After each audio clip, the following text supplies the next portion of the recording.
Hello there, wonderful viewers. Thanks for choosing this video from Fixit. Join Fixit on a journey of knowledge and creativity. Today, I will show you how to turn on communication limits on iPhone.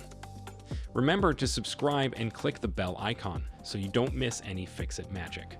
Let's get started. Communication limits are settings that restrict who you can communicate with on your device. Turning them on allows you to make and receive calls from specific ones.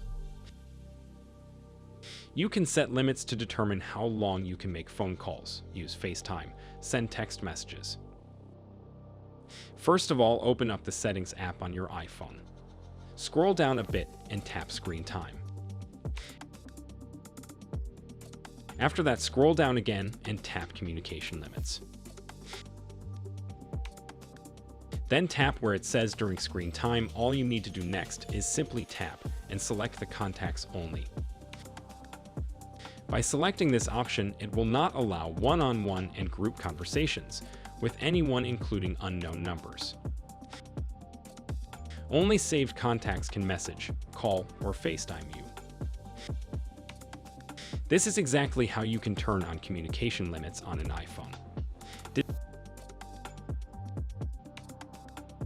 this video help you? Comment below if I fixed your problem. Hit the subscribe button for more tutorials. Your input fuels us. Comment something below you would like to see fixed.